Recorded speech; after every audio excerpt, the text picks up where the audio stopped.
Então, vamos agora, nós vamos continuar, né, as leis morais da vida. Nós vamos estudar 2 itens. Oi? 2 itens, né? E nós estamos iniciando a lei da liberdade, viu? Nós sobre esse assunto da liberdade, a tão sonhada liberdade que a gente tanto busca, né? E que está, como nós vamos ver, está inscrito essa lei, esse direito à liberdade está realmente, faz parte da nossa existência como ser espiritual que somos, né? E então nós vamos ver o item 49. Todo mundo já abriu? Item 49. Direito de liberdade. Podemos começar? Então, vamos lá. Direito de liberdade. Intrinsecamente livre, né? Quer dizer, intrinsecamente, quer dizer, interiormente, intimamente, todos nós somos livres. Será? Vou jogar essa pergunta aí. Vamos ver lá no final, nós vamos responder, cada um vai responder. Intimamente. Intrinsecamente livre, criado para a vida feliz, o homem traz, no entanto, inscrito na própria consciência, os limites da sua liberdade. Veja bem, gente, nós somos livres intimamente. Mas será que existe um limite, né? E onde que está escrito esses limites? E como que são esses limites da liberdade? Eu posso fazer, pensar, agir, fazer o que eu quero, principalmente jovem, né? Nós, quando somos jovens, a gente fala, eu quero ser livre, quero fazer o que eu quiser, não quero que ninguém pegue no meu pé. A gente tem uma noção de liberdade completamente diferente, né?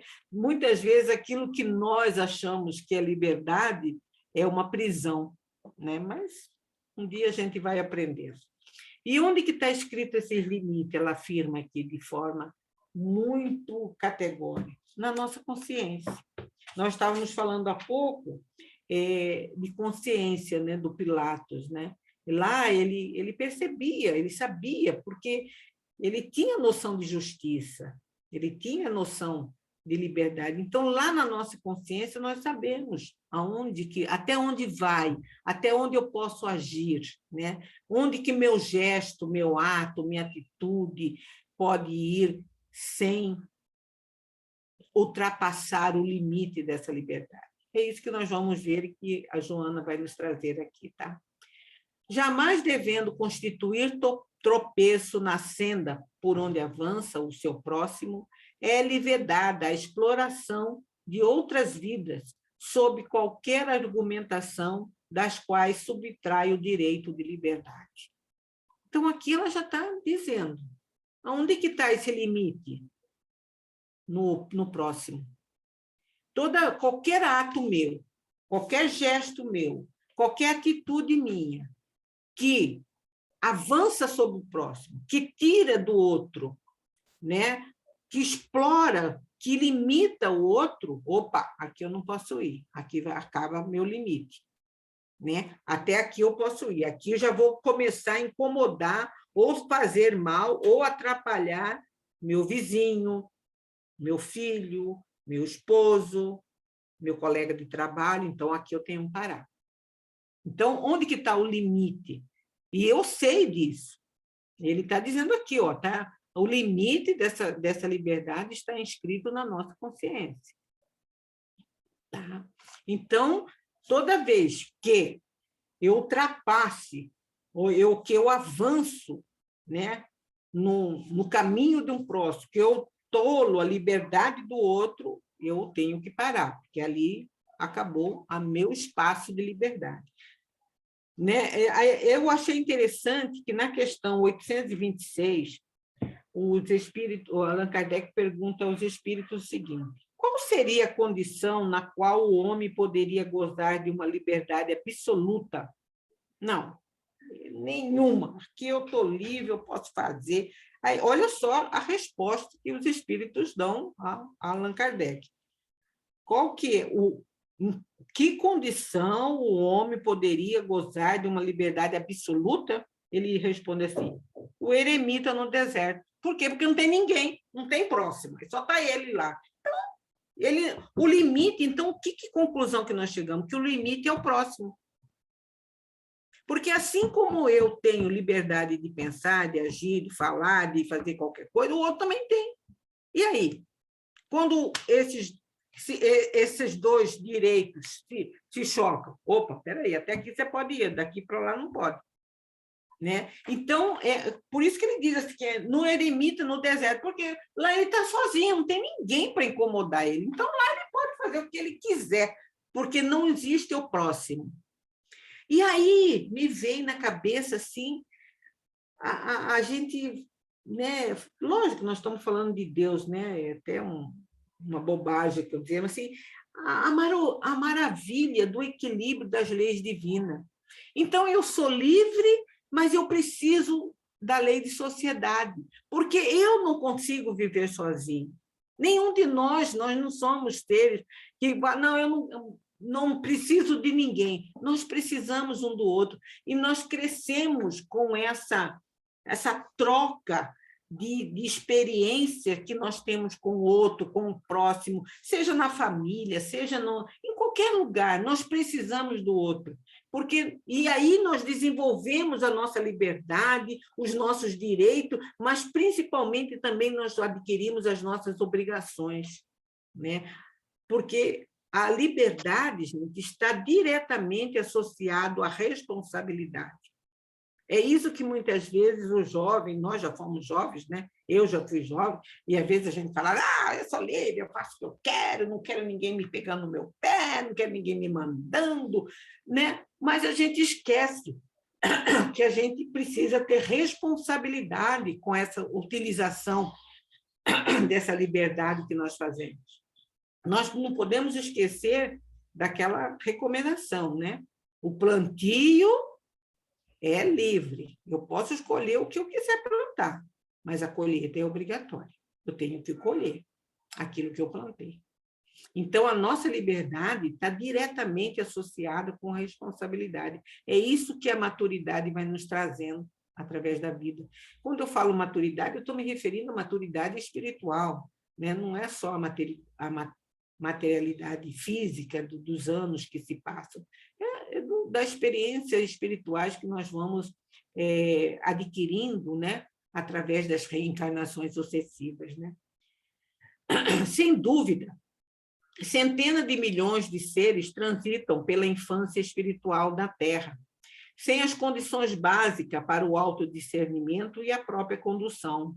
Apesar disso, a ninguém é lícito aproveitar-se da circunstância a fim de coagir e submeter os que seguem na retaguarda do processo, antes competindo aos melhores dotados e mais avançados, de estender-lhe as mãos em generosa oferenda de auxílio com o que os educarão, preparando-os para o avanço e crescimento.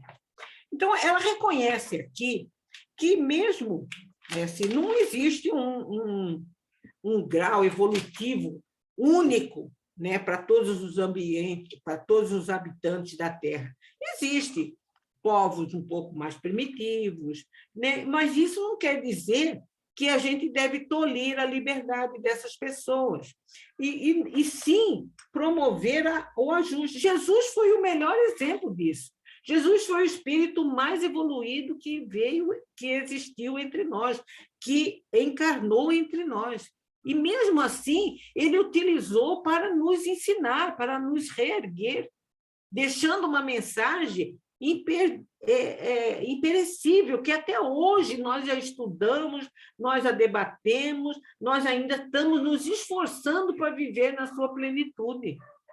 Então, aquele que como ela diz aqui, os mais bem dotados, os mais avançados, os povos, as pessoas, não deve usar isso no sentido de subjugar ninguém, de tolir a liberdade de ninguém, mas sim de reerguê-lo, de servir de exemplo, de ser uma alavanca para o crescimento. Né? Na questão 831, há uma pergunta no Livro dos Espíritos que diz assim: a desigualdade natural das aptidões não coloca certas raças humanas sob a dependência de raças mais inteligentes? Não seria natural, né? Afinal de contas, aquelas raças que mais evoluídas, que mais cresceram, que mais...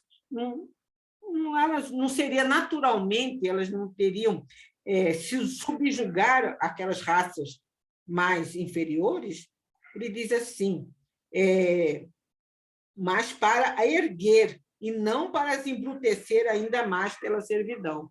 Então, essa desigualdade natural entre uma raça mais superior ou outra não é subjugar, mas para erguer, para dar a mão, para, vamos dizer assim, emprestar. Eu tenho isso aqui, eu aprendi isso, então eu quero que vocês também, quero dividir com vocês essa situação melhor, essa condição de vida melhor que eu tenho. É isso que é realmente o que faz um homem de bem, né? Aí ela diz aqui, liberdade legítima decorre da legítima responsabilidade. Olha só. Então, liberdade está intrinsecamente ligado com responsabilidade.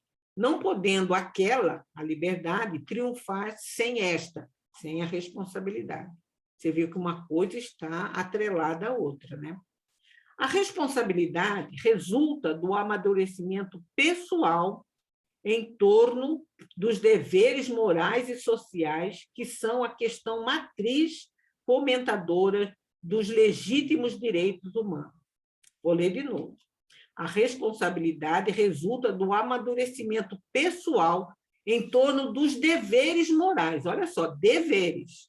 A liberdade pode ser um direito, mas nós temos deveres. E quanto mais amadurecido o espírito se torna, mais ele tem obrigações para com as pessoas, com a sociedade, com as pessoas com que depende dele ou com quem ele convive, né? Então, vamos dizer assim, a responsabilidade, o amadurecimento vai trazendo mais, ela diz aqui, mais deveres, né? Quer dizer, quanto mais aquele sabe, mais ele tem deveres para com aqueles menores, né?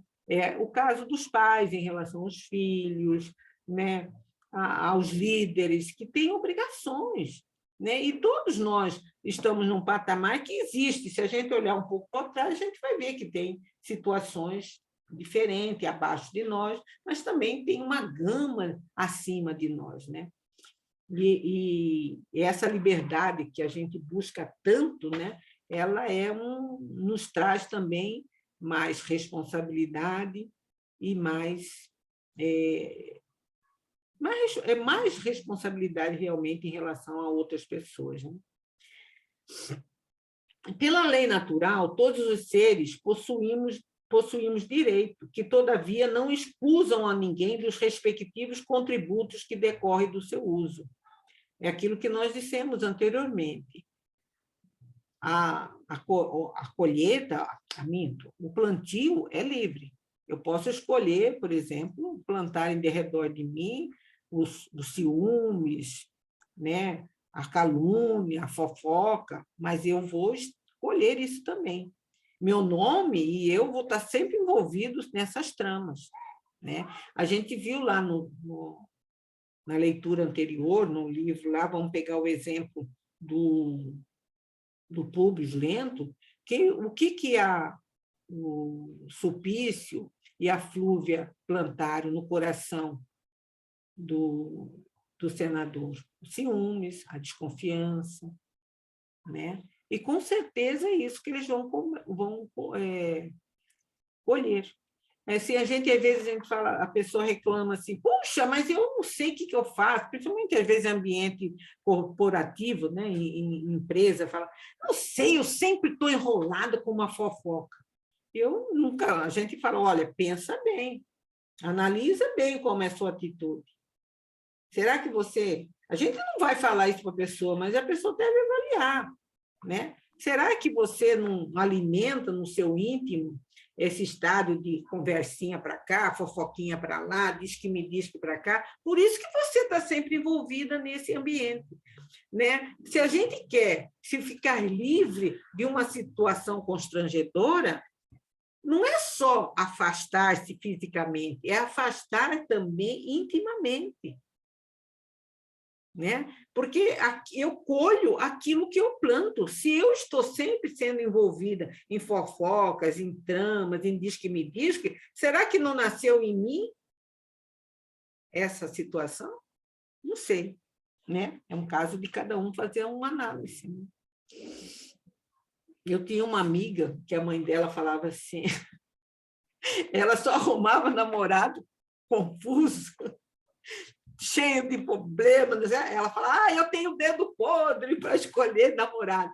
A mãe dela era espírita, falava assim, analisa o que você tem dentro de você, por que você só atrai pessoas desse jeito. E ela falava uma verdade, ela falava para todos nós, né? Nós éramos aquela moçada, assim, tudo na mesma faixa etária, e é uma verdade, ela fala, analisa, vê com quem, vê o que vocês alimentam, o que você, por que você só atrai isso? Tá dentro de você, né? E é verdade, né? Quer dizer, como diz aqui, a gente tem os direitos, né? Mas isso não nos tira os deveres que nós temos para com as situações, né?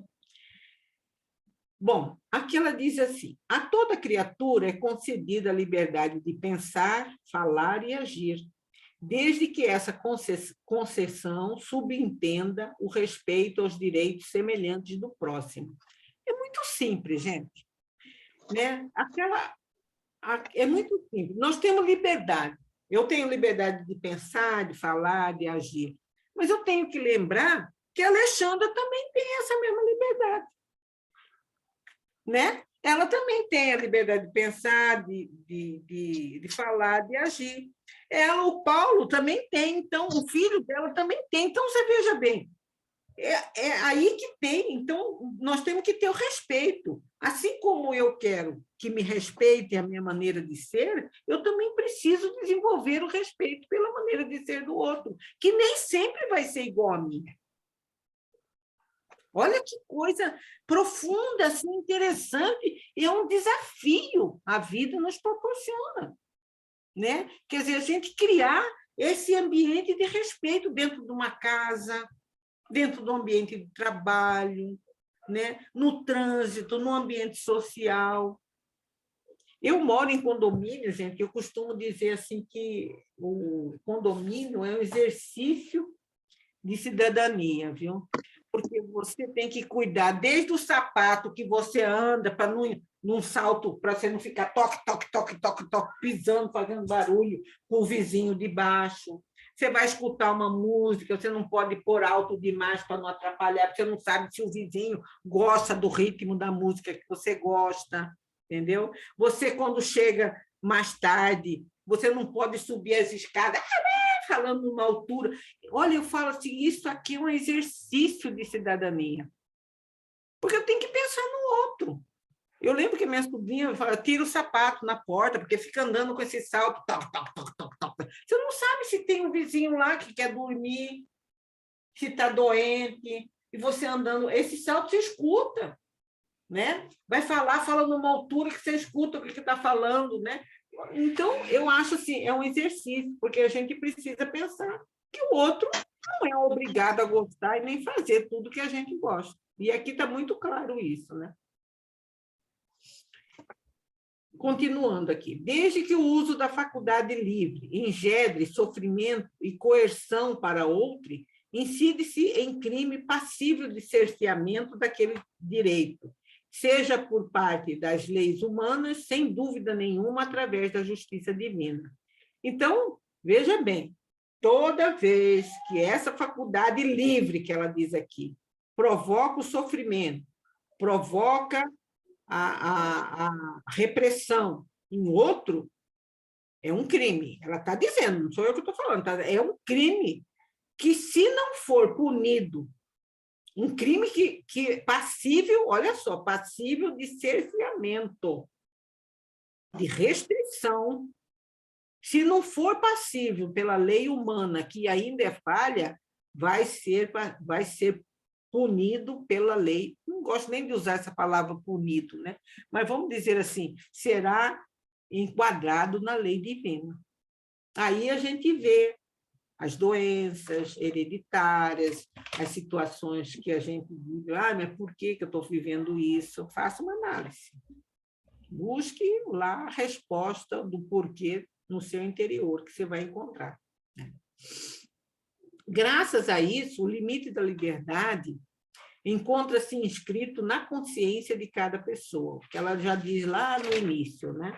Esse limite está inscrito na consciência, que gera para si mesmo, que a criatura, né, gera para si mesmo o cárcere de sombra e de dor, a prisão sem barras, em que expurgirá mais tarde, mediante o impositivo da reencarnação, ou ela cria as asas da luz para a perene harmonia. Então, o uso desse direito, para o bem ou para o mal, vai depender de nós. Nós mesmos vamos criar as condições limitadoras de uma vida numa próxima encarnação, ou se não nesta mesma, ou mesmo nós vamos criar o uso dessa liberdade, nós vamos criar um ambiente de paz, de harmonia dentro de nós. Gente, alguém quer comentar alguma coisa? Bom, como ninguém respondeu, eu vou continuar. A liberdade é a grande saga dos povos, das nações, da humanidade que lutam através dos milênios contra a usurpação, a violência, a hegemonia da força dominadora, sucumbindo sempre nessas batalhas os valores éticos vencidos pelos caos da brutalidade. Então, o sonho de liberdade, veja bem, como essa liberdade é uma lei divina e todos nós temos esse direito inscrito em nós de sermos livres, então é natural que todos queiram buscar essa liberdade, mesmo sem muita consciência. Então, os povos, as nações lutam por isso. Quantas guerras, quantas lutas, até hoje nós vemos buscando a liberdade dos seus costumes, dos seus hábitos, de fazer aquilo que realmente acredita que é certo. É um direito, né? Mas isso está gerando, até hoje, nos dias atuais, muita violência, né? Muita coisa que não deveria existir. Mas ela não fala, nós vamos ver aqui, interessante, qual que é o homem realmente livre. Aí ela diz aqui, livre o homem se tornará somente após romper as férreas algemas que o agrinolam aos fortis das paixões, né? Às prisões da paixão. Quer dizer, na verdade, ela está dizendo aqui de uma liberdade muito diferente, não é só a liberdade física, a liberdade de costumes, a liberdade política, ela está se referindo a uma liberdade mais ampla. Quer dizer, é o homem que está livre das paixões, dos vícios, né? Porque, por exemplo, a gente vê lá, vamos pegar o exemplo do Públio Lento, ele está preso aos ciúmes, ele não é livre. Apesar de ele ser representante da classe dominadora, ele está preso. Ele está preso à desconfiança, ele é escravo dos ciúmes, né? Então, é disso que a Joana de Ângelo está referindo. Quer dizer, não é a liberdade só física, é também a liberdade física é importante, mas ela está se referindo a essa liberdade. Por isso que Jesus diz, tomai sobre mim, tomai sobre vós meu jugo que é leve. Porque o jugo de Jesus está destituído de qualquer tipo de paixão. Então, você é leve, você anda solto, você caminha leve, você flutua, porque você não está preso, você não se arrasta, porque não está preso a nada. Eu achei muito interessante que nós vamos ver aqui na seguinte, a figura que ela vai mostrar aqui para nós no parágrafo seguinte. A sua luta deve partir, a luta do ser humano, né? Deve partir de dentro, vencendo-se, de modo a, pacificando-se interiormente, usufruir dessa liberdade real, que nenhuma grilheta ou presídio algum pode limitar ou coibir. Enquanto, porém, arrojar-se à luta sistemática de opinião, de classe, de grei, de comunidade, de fé, de nação, estimulará a desordem e a escravidão do vencido. Todo vencedor guerreiro, porém, é servo de quem lhe padece as mãos, qual ocorre com os guardiões de presidiários, que se fazem também presos, vigiando encarcerado. Essa figura aqui que me chamou a atenção, e não deixa de ser uma verdade, né? Quer dizer, o agente penitenciário, falando em termos atuais, né? Ele não deixa de ser um preso também, porque ele fica lá dentro da prisão, só que ele fica do lado de cada grade, e o outro fica do lado de lá. Né? Olha só, quer dizer, não é através da força, do domínio, que nós vamos provar que nós somos livres. Não é sobre isso. Ela está dizendo aqui é uma liberdade realmente nada, quer dizer, não vai ser os ciúmes, não vai ser a vaidade, não vai ser a calúnia que vai me manter preso a ninguém. Né? É igual aquela história, né, daquele caso daquela mulher que tinha um casamento difícil, né, com o esposo. Acho que vocês já leram isso aí, esse caso contado dentro não sei em que obra que está isso aí. E que ela vivia, né, mal, um casamento difícil com o marido, mas teve oportunidade de separar, mas não quis separar, levou até o fim, enfim, morreu, desencarnou, chegou no plano espiritual, passou um tempo, se recuperou, aí chegou a hora dela preparar a próxima encarnação. Aí chegou, você vai assim, você vai ter isso, mais ou menos, vai seguir por essa carreira, vai casar novamente, vai ter tantos filhos. E quem que vai ser seu esposo? Vai ser fulano. De novo esse? Ah, não. Eu passei a vida inteira. Eu aguentei esse homem o tempo todo. Eu tive oportunidade de me separar, não, eu aguentei. Aí agora, achando para eu ia ficar livre, agora vem ele de novo para ser meu esposo? Ah, não. Falou tudo. Aí o mentor que estava orientando, ela falou, muito bem, você passou uma encarnação aguentando, agora você vai voltar para você aprender a amar. Então, é verdade, né? Quer dizer, ela não se livrou, porque ela talvez aguentou, mas reclamou, encarava como um fardo, então ela não se livrou. Então, até eu, uma vez, falou, olha, gente, os casados aqui, hein? Se quer ficar livre do marido ou da mulher, aprenda a amar, gosta, trata muito bem, nada de mágoa, de ressentimento, porque senão vai voltar de novo. Se não voltar como marido, volta como um filho, problema, como um parente difícil, é melhor resolver enquanto há tempo. É uma brincadeira, não deixa de ser uma verdade, né? Quer dizer, ela, na verdade, ela não se libertou, porque ela transformou aquilo num fardo. Ela levou, então, mas como um fardo, como um peso, como um estorvo, e não como uma oportunidade de reconciliação e de construir uma amizade. Né? Fica algemada, né, Marli? Ficou algemada. E como é que a gente faz, Marli, para voltar com o mesmo? Ué, só eu quero o meu de novo. Continua. Se não voltar como esposo, vai voltar como... Não, você não viu aquela cena, né, aquela situação que André Luiz convive com as duas esposas, né? Quer dizer, porque, na verdade, os laços, a gente vai construindo laços de afetividade, de carinho. Então, esses títulos, esposa, filho, isso são rótulos, são nomes. Na verdade, o que importa são os carinhos, o respeito, o amor que a gente realmente constrói um com o outro. Né? Por exemplo, nós aqui nos reunimos sexta-feira. Nós estamos construindo um laço de afetividade. A gente não se encontra regularmente, não frequentamos a casa um do outro, estamos sempre tudo cheio, mas a gente tem um laço de afetivo, de afetividade, de importância, a respeitamos uns aos outros, sentimos saudade, né? Enfim, isso a gente vai construindo, essa é realmente a realidade, né? É que quando a gente encarar mesmo aquele que às vezes nos prejudica, e olhar para ele e dizer, não, é meu irmão. Né? Irmão em quê? Porque nós somos fruto da mesma origem, nós viemos da mesma origem divina. Ele tem o mesmo direito, ele tem o direito de pensar, de agir. Sabe? Uma hora nós vamos nos entender. Né? Isso que é realmente importante.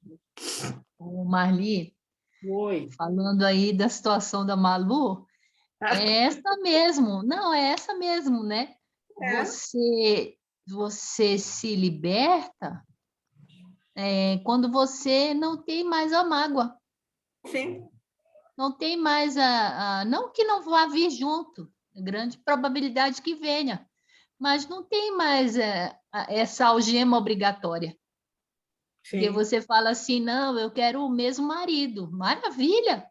Já não tem esse, como é que eu vou falar, esse vínculo necessário, né? Exatamente. Não sei se eu me fiz entender aí.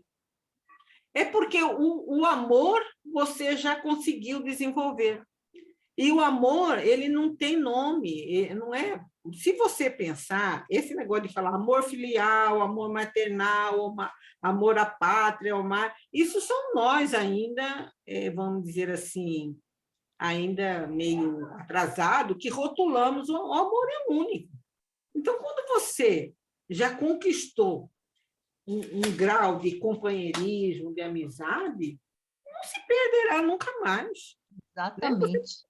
Pode até acontecer de uma encarnação vocês viverem experiências diferentes por uma necessidade de crescimento, mas aquele vínculo nunca mais se perderá. Olha o que Jesus falou para a Lívia, né? Verdade. Eu vou trazer num lugar de paz, de serenidade, onde você aguardará por séculos vindouro o seu amor, o seu amado, seu esposo amado. Então, verdade. ela amava ele. E, com certeza, ele, ao modo dele ainda, coitado, né? Amava também a Lívia, né? No modo doentio, mas amava. Mas, então, quer dizer, aquele sentimento dela nunca mais se perdeu. Nunca mais se perderia.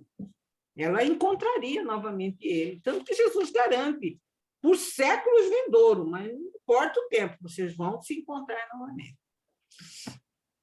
Bom, continuando aqui. Prega, aí vem a recomendação da Joana, né? Prega e vive o amor conforme o ensinou Jesus. Está aqui, ó. Tá, Malu, está aqui a sua resposta. Prega e vive o amor conforme ensinou Jesus. Ensina e usa a verdade em torno da vida, em triunfo de que está pleno o evangelho a fim de seres felizes. Quer dizer, viva aquilo que o evangelho prega. E o evangelho é um coroamento ao amor, né? Jesus só ensinou o amor. Atém-se aos deveres que te ensinam o engrandecimento e serviço ao próximo. Aqui, a recomendação, né, da doutrina espírita, fora da caridade não há salvação.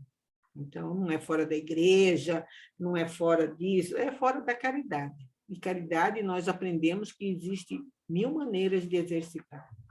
Como diz aqui, serviço ao próximo. Né? De que maneira eu posso servir? De muitas maneiras. Lá para trás diz assim, nós temos livro de pensar, eu posso fazer caridade através do pensamento, através da palavra, através da ação. Então, esses três verbos, né?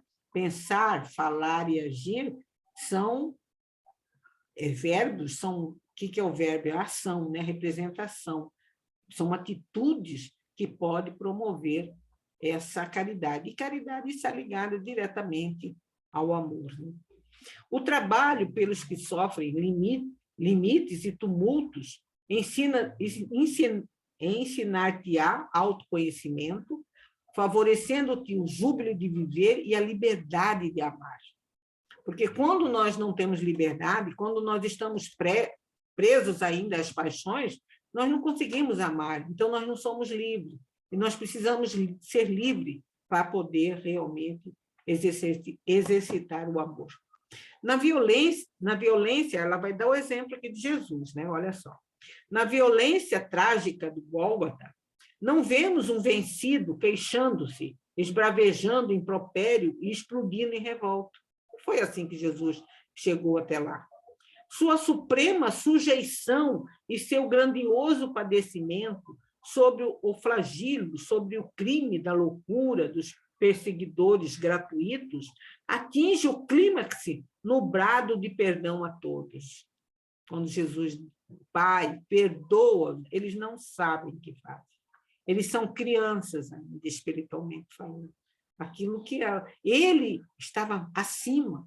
E nós, né, que estávamos ali, que escolhemos Barrabás, que furamos o seu corpo, que demos vinagre quando ele tinha sede, não nos queria, porque ele estava livre, ele era livre, ele não estava preso ao ódio, à vingança, à mágoa, nada disso.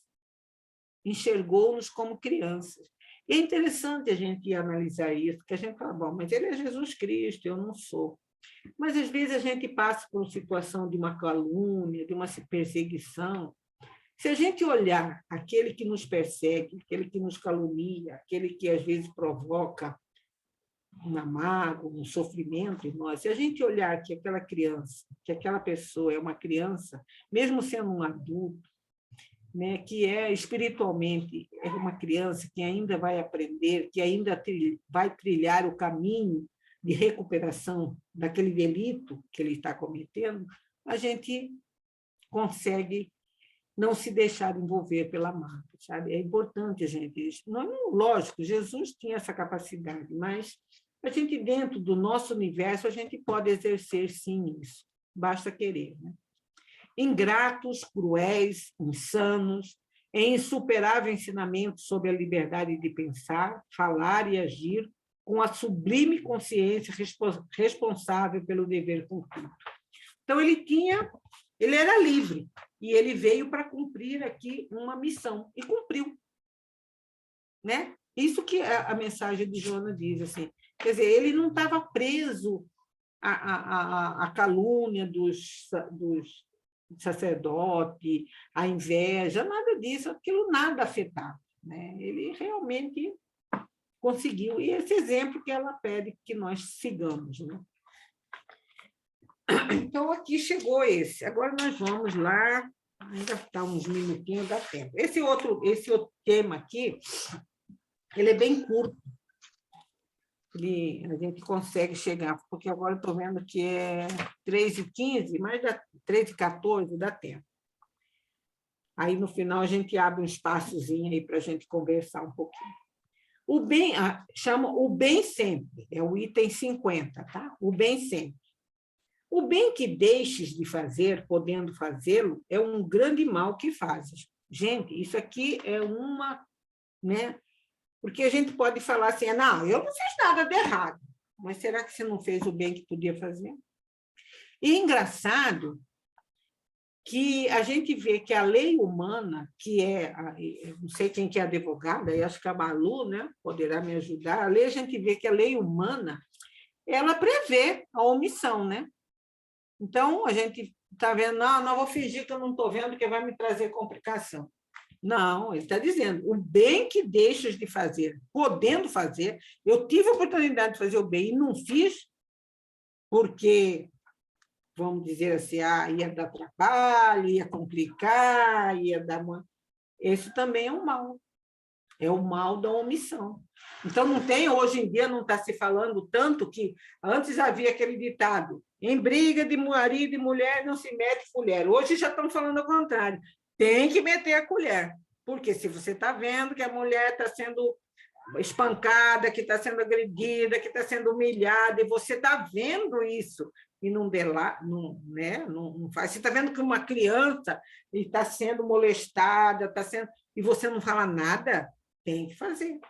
A lei humana, que é imperfeita, que ainda está em aprimoramento, fala isso, ainda mais a lei divina.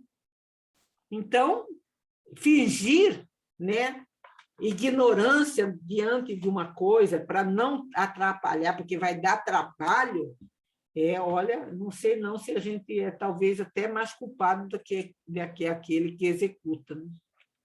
É aquilo que a Alexandra lembrou. O Pilatos e o próprio senador, eles foram colocados na situação do julgamento do Cristo, eles podiam fazer. Porque ele vai falar, não, isso aí vai dar um trabalho, isso aí vai me colocar contra os sacerdotes, esse pessoal vai reclamar lá, não, vou fingir que eu não estou vendo nada. Não, né? É muito sério isso aqui, sabe? Na nossa vida, na nossa sociedade que nós vivemos. Né? Bom, vamos lá. Quando convidados a informar sobre alguém, refere-te ao seu lado positivo, dando oportunidade ao outro para renovar as suas paisagens íntimas e felizes, sem o constrangimento de saber que os demais estão inteirados das suas dificuldades. Gente, isso aqui, eu falo assim, olha, isso aqui é uma coisa para a gente refletir, né? Porque a gente, às vezes a gente fala assim, olha, eu vou te falar uma coisa de fulano. Aí a gente fala todos os defeitos da pessoa, né?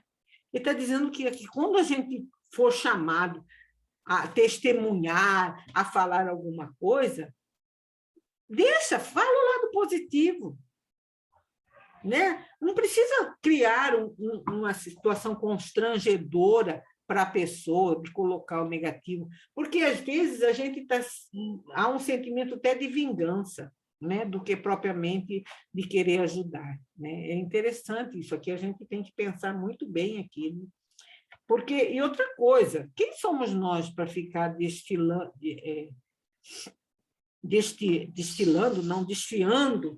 os defeitos de outro, como se nós fôssemos perfeitos? Não somos. E a gente ficaria muito constrangedor se as pessoas começassem a falar nossos defeitos. Né? Já pensou aqueles que moram com a gente, chegar e contar, sabe o que Maylin faz lá na casa dela? Eu ia morrer de vergonha. Né? Então, na verdade, é esse que não tem. Às vezes, quando um chefe vai chamar a atenção de um servidor, do empregado, valoriza também, a pessoa deve ter alguma coisa de bom, né? Se tiver que repreendê-lo por uma atitude, mas não deixa de exaltar também que a pessoa tem alguma coisa positiva. Isso serve para os filhos, para os companheiros, enfim, né? Você é isso, você é aquilo. Não, mas a pessoa também tem... Você um dia foi apaixonado, um dia você gostou, um dia você se sentiu atraído. Deve ter qualidade também, né? Aí diz aqui, se alguém agir mal em referência a ti, inutilmente passará o acontecimento adiante. Olha, gente, inutilmente, olha só o que está dizendo. Quer dizer, ela usa essa palavra. É aquela história, né? Olha, vou contar só para você. Entendeu? Fulano, olha, gente, esse só para você. E outra coisa, abre. Se você achou bom, põe sua barba de molho, porque assim como a pessoa falou só para você aquilo, amanhã depois ela pode estar falando para outro uma coisa sua só para outro também. E assim vai, né?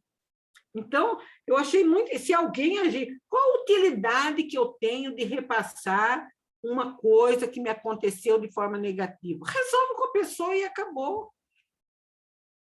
Né? Morre aquilo lá. Morre aquilo, põe um ponto final naquela situação e não, sabe? Porque a gente conta, principalmente se a gente foi a vítima, né? Porque aí a gente, olha, eu vou contar só para você que é minha amiga. Aquela amiga vai contar só para outra que é amiga, e aí o negócio vai embora. Muito ajuda aquele que não divulga as mazelas do próximo.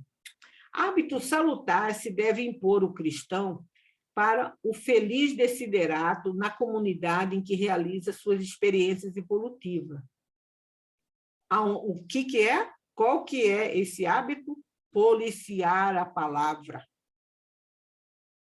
Aquilo que eu vou falar é útil? É importante? É necessário? Ótimo. Se não, para que eu vou falar? Olha que ela é a responsabilidade, né? Eu até trouxe aqui, eu não sei se vocês lembram, daquele conto, não sei se é fato ou se não é, que Sócrates, né, foi procurado por um discípulo, chegou, mestre, tem uma coisa para te contar, você precisa saber disso. Aí o Sócrates falou, espera aí, primeiramente, vamos passar isso que você vai me dizer para os 3 crivos. Eu já li como crivos, eu já li como peneiras, né? Vamos passar nesses 3 crivos. Qual deles, chefe? O mestre falou, primeiro crivo, o que você vai me falar é verdade? Aí o discípulo falou, bom, eu não sei, né? Porque me disseram. Ele falou, bom, então, nós não sabemos se é verdade. Segundo crivo, o que você vai me falar é bom? Tem bondade? Aí o mestre, não, de jeito nenhum, não tem nada de bondade nisso que eu vou te contar, não. Ele falou, bom, então vamos, não é verdadeiro, não é bom, vamos passar no terceiro. É útil? Ela falou, não sei, eu acho que não é útil, não. Ele falou, bom, então esquece. Então não precisa nem me contar, esquece isso. Se não é verdadeiro, se não é bom, se não é útil, morreu. Para que contar? Não vai acrescentar nada para ninguém, nem para você, nem para quem está ouvindo, e para ninguém. Então morre ali. Né? E isso realmente, gente, é de uma verdade profunda.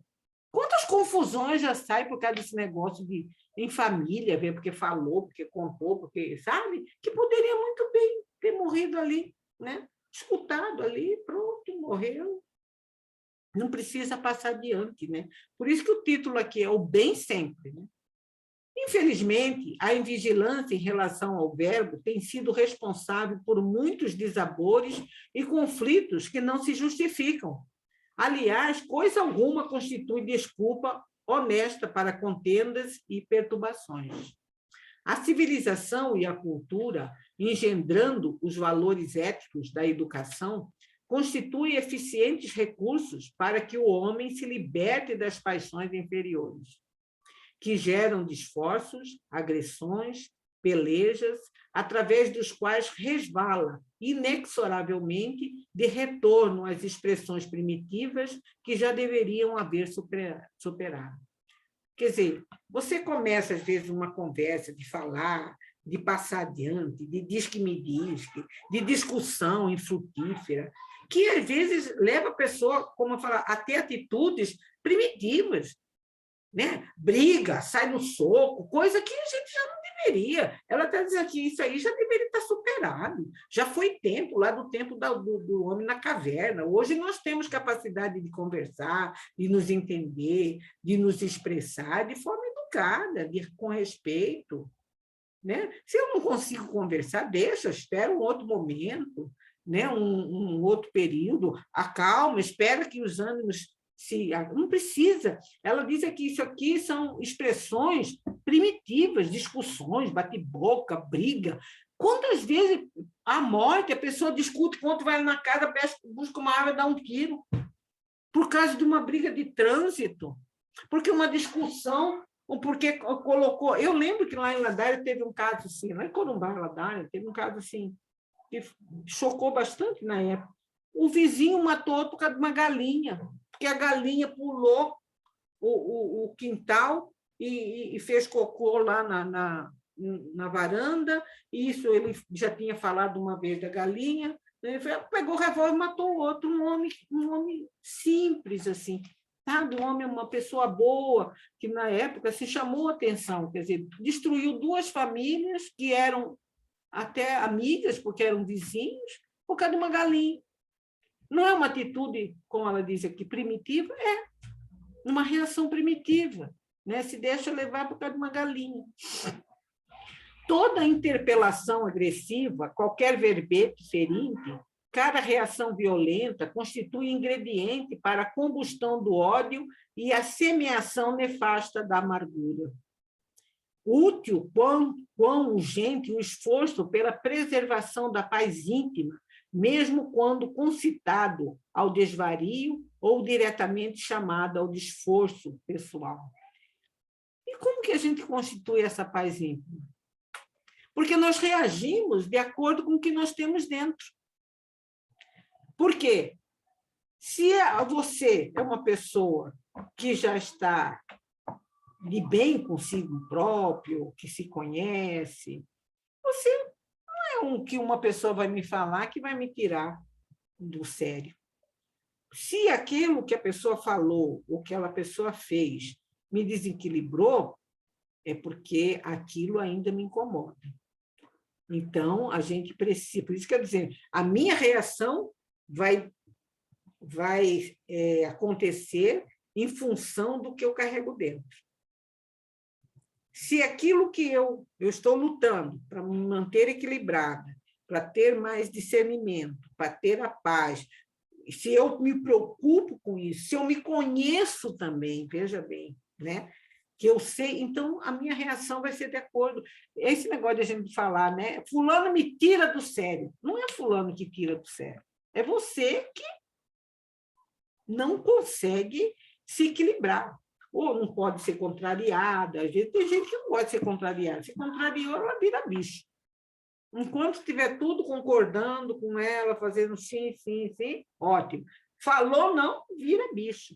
Mas por quê? Porque aquilo que às vezes você toca num ponto que a pessoa ainda está mal resolvida. Não tem a paz, não tem a serenidade naquele ponto. É interessante que ela vai dizer aqui na sequência. Veja bem, gente. Dos hábitos mentais. O que é hábito mental que ela vai citar? Suspeita, ciúmes, inveja, animosidade, fixação numa ideia. Como dos hábitos mentais, como dos condicionamentos superiores, pelo exercício do pensamento. Condicionamentos superiores pelo exercício do pensamento. Quais são esses condicionamentos? Reflexão, prece, humildade, autoexame. Então, reflexão, por que eu agi assim? Por que eu estou fazendo isso? Recurso da prece, para que a gente possa sempre se harmonizar, a gente reservar alguns minutos do nosso dia para entrar em contato com Deus, com a natureza, com os bons espíritos, com o nosso anjo de guarda, que nós não, primeiro que nós não somos abandonados, nós temos, cada um de nós tem um anjo de guarda. Você já pensou? Está ali, torcendo por nós, desejando bem, querendo que a gente... né? Não é um espírito de luz, mas é um espírito que está zelando, que gosta de nós. Entendeu? Aí, Malu, tá vendo? Você falou, às vezes, né, quer voltar. Às vezes a gente tem um anjo de guarda que foi nosso esposo, que foi nosso amigo, que fosse um filho querido, que atingiu um patamar um pouquinho e que gosta de nós, que zela, que cuida, que vibra, que intercede por nós. Então, olha aqui, a prece, a humildade. Não, às vezes a gente deve até evitar certos ambientes onde há muita discussão. Por quê? Porque a gente percebe, não, eu não tenho ainda equilíbrio para discutir isso, então eu vou evitar, né? Determinados assuntos, autoexame. Então, o que é isso? Decorre as atitudes... Então, desses hábitos infelizes e desses condicionamentos superiores que nós vamos desenvolvendo em nós, decorre as atitudes quando se é surpreendido pela agressividade ou perseguido pela antipatia espontânea de alguém em si mesmo inditoso. Porque a gente pode, né? Você está, às vezes, num lugar e a pessoa, às vezes, né, te discute, te xinga, te fala, você vai reagir de acordo com aquilo que você tem. Se você tem hábitos mentais, por exemplo, de animosidade, você vai dar um murro na cara dela. Tá pensando que eu sou sangue de barata, que deve falar para mim essas coisas? Agora, se você já tem o hábito da prece, da reflexão, você já está condicionando outros o autoexame, outros sentimentos, você vai suspirar, às vezes até ter uma vontade de dar um murro na cara da pessoa, mas vai falar, calma, né? Ou então, às vezes, olhar para a pessoa e falar: ah, sim, tá bom, morreu o assunto por ali. Porque você quer desarmar uma pessoa agressiva, você não sendo agressiva com ela. Ela perde, a pessoa chega, você fica, você sabe que você está certo? Aí você fala isso, pronto, se desmonta a pessoa perde. Porque o que a pessoa às vezes quer às vezes até movida por irmãozinhos, né? Nossos obsessores, quer até provocar uma briga e encontra em você uma atitude pacífica, não adianta, é besteira falar as coisas para ela, não adianta, porque você fala, ela não acha ruim, então desiste, né? Lógico, isso é um exercício, né, gente? Reagirás sempre conforme cultives o pensamento. É isso que ela está dizendo, né? Nós vamos reagir conforme a bagagem que nós temos dentro. Né? Falarás e agirás conforme as aquisições que armazenares nos depósitos mentais, através das ocorrências do cotidiano. Assim, atenta quanto possível para os valores dignificantes do teu próximo, exercitando-te nas visões relevantes e contribuirás com expressivos recursos em favor da economia de uma terra feliz, porque aspirarás na vivência contínua do bem sempre. Então, ela termina aí com o título da mensagem, bem sempre, quer dizer, e esse hábito que nós temos de olhar, né, o próximo com um olhar humano, principalmente a gente reconhecendo que todos nós estamos num processo de evolução. Eu tenho defeito, cada um de nós tem. Então, pode ser até que naquele ponto que a gente está achando que o outro está errando, a gente já superou, mas com certeza a gente tem outros que ainda precisamos crescer, né? Aprender a olhar o próximo com um olhar de irmão. Né? Jesus ensinou isso muito bem naquela passagem que eles encontram aquele cachorro, né? Em decomposição, aquele animal em decomposição, enquanto todos olharam e fizeram gesto de nojo, né? E tampando o nariz e virando o rosto, o que Jesus faz? Que belo animal tem, que belos dentes tem esse animal. Então, no meio daquela podridão, ele conseguiu ver os dentes. Então, por pior que seja uma pessoa, ela tem alguma coisa boa, né? É difícil. A gente vê. Você quer ver uma coisa, por exemplo, nos presídios, aquela fila de mãe, de esposa que vai visitar o marido, vai visitar o filho. E, às vezes, a pessoa cometeu um crime absurdo, mas tem alguém que a ama. E ama por quê? Porque tem alguma coisa que aquela pessoa tem que a outra viu, que acha interessante. Marli, eu tenho um compromisso agora às 4h, eu já coloquei a Alexandra de co-anfitrião, aí tu para depois, Ale, a gravação, tá? Nós já estamos terminando, já acabou. Mas eu tenho que correr, eu tenho que pegar o carro ainda sair. Tá bom? Vai lá. Então tá, eu vou sair, tá bom? Tá bom. Um beijo. Beijo, meninas. Tchau. Tchau. Então, gente, chegamos ao final. Está aberto aí para alguém quiser fazer algum comentário final. Senão, nós vamos nos preparando.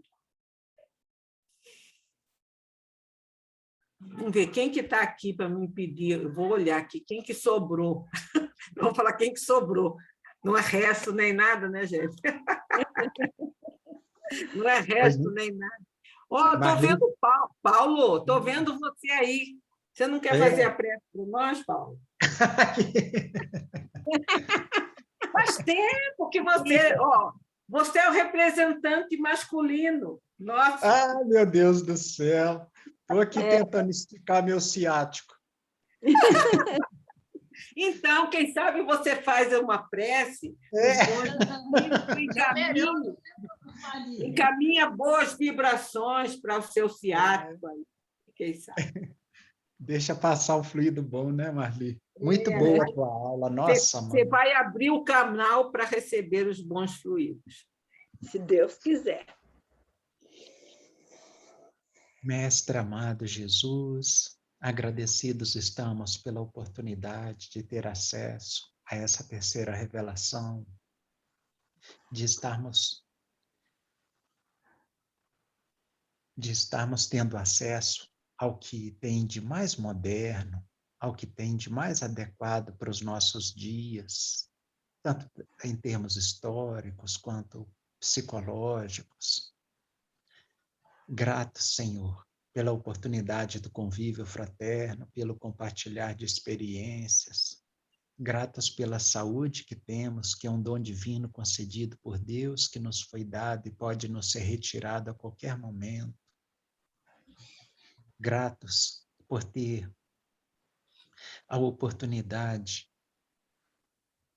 de ouvir essas aulas, que tanto nos ajuda, que faz mudar a nossa forma de pensar e, consequentemente, a nossa forma de agir. A esse chamamento que já nos foi feito infinitas vezes, mas como somos da última hora, estamos aqui novamente. E que isso entre, Senhor, devagarinho nas nossas ações, mudando o nosso padrão vibratório,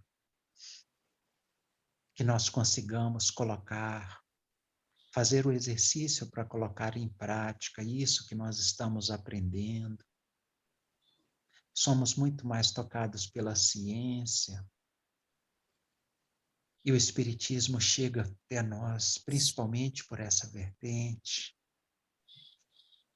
e que saibamos aproveitar esses ensinamentos, que levemos também para o plano espiritual, que consigamos estar juntos do lado de lá, motivados pelos mesmos objetivos, de nos tornarmos seres humanos melhores. Senhor, ser conosco agora e sempre, esse mestre, farol das nossas vidas, que cuide do destino de cada um de nós e de nossos familiares, dos nossos governantes, dos nossos líderes, para que haja bom senso, para que haja mais harmonia, para que esse país faça a função de ser o coração do mundo e a pátria do Evangelho. E que assim seja. Graças a Deus. Graças a Deus. Pronto, gente. Então, boa semana, bom final de semana. Até sexta-feira que vem. Se Deus quiser. Descansa. E um beijo para todos. Tchau. Tchau, gente. Obrigada. Tchau, tchau. Tchau.